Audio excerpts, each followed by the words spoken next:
Bonjour à tous et bienvenue sur boursicoté.com pour cette nouvelle analyse technique Forex, matières premières et crypto-monnaie avec une paire de devises euro-dollar qui reste ici dans un range d'évolution entre 1,05 et 1,0630. Donc après cette phase de baisse, on a testé ici et par deux fois la zone des 1,05 sans parvenir à la franchir d'une manière pérenne. On a du mal aussi à casser la zone des 1,0630. Donc on a ici un petit rebond technique, on le verra peut-être mieux voilà, en augmentant cette fenêtre. On a des points bas qui sont légèrement haussiers, quoique on est venu ici chercher la zone des 1,05, on s'en est en tout cas approché. Mais comme on a aussi du mal à rafraîchir de nouveaux plus hauts, c'est-à-dire inscrire de nouveaux plus hauts significatifs, et bien pour l'instant ça se stabilise. Donc ça reste neutre, la tendance de fond reste orientée à la baisse. Une rupture ici de cette zone des 1,0630 ouvrirait la voie sur la zone intermédiaire des 1,0780, mais c'est surtout cette zone ici des 1,0925 qui nous enverrait des signaux beaucoup plus positifs.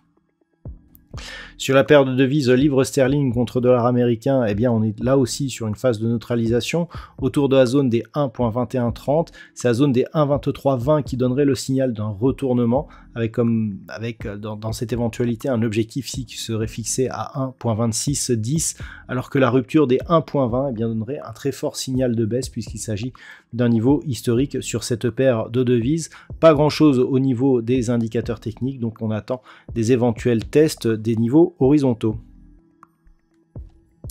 Au niveau de l'or, on avait des signaux de divergence, notamment ici sur ces deux points hauts significatifs.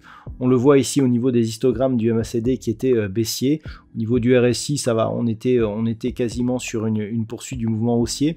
Toujours est-il que on voit que la zone ici des 2005 dollars l'once, eh bien nous a donné un bon objectif puisque à peine on a touché cette zone que l'on redescend.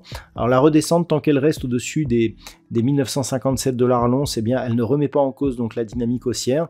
Une rupture de cette zone des 2005, je le rappelle, ouvrirait la voie à un retour sur la zone des 2070 dollars l'once, donc résistance majeure liée à des plus hauts historiques sur l'or. Pour l'instant, on reste donc dans une phase de neutralisation entre ces deux zones tant que les cours, donc suite à l'impulsion haussière, eh bien phase de temporisation horizontale, mais d'une tendance qui reste bien orientée. Par contre, eh bien une rupture de cette zone des 1957 commencerait à affaiblir la dynamique, notamment si on revenait sur cette zone ici des 1910 dollars l'once.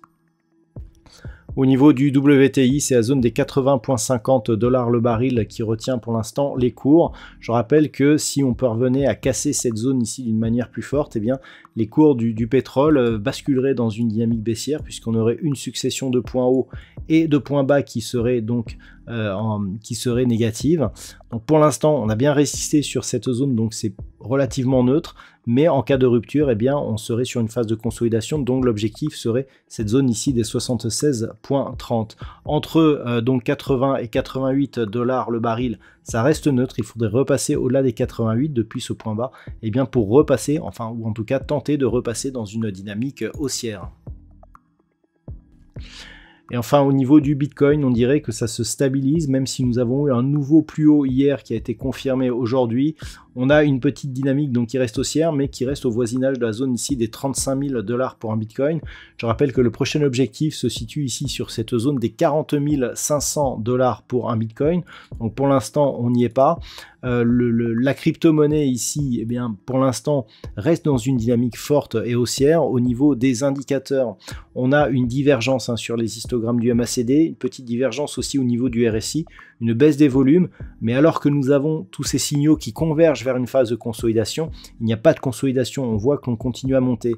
Cela nous montre que d'une part, on est effectivement quelque part dans une phase je dirais, d'affaiblissement de la dynamique haussière, ça on voit bien puisqu'on est monté fort ici, puis que là c'est beaucoup plus poussif, mais que malgré ces signaux techniques d'affaiblissement, on continue à monter. En général, c'est plus, je dirais que c'est plus inquiétant lorsque l'on a cette divergence avec des cours ici qui se neutralisent. Là, malgré ces signaux et malgré, je dirais, la forte hausse, on continue à monter. Cela montre aussi qu'il y a beaucoup d'intérêt acheteurs actuellement sur cette crypto-monnaie et qu'on pourrait reconnaître d'autres accélérations prochainement. Toujours est-il que vu ce contexte, tant que l'on est au-dessus des 31 800 $ pour un Bitcoin, ça reste haussier pour cette crypto-monnaie. Voilà donc ce que l'on peut dire sur l'analyse technique de ces principaux actifs de marché. Je vous souhaite de passer une très bonne soirée, on se retrouve dès demain pour d'autres analyses techniques, toujours sur le site boursicoté.com.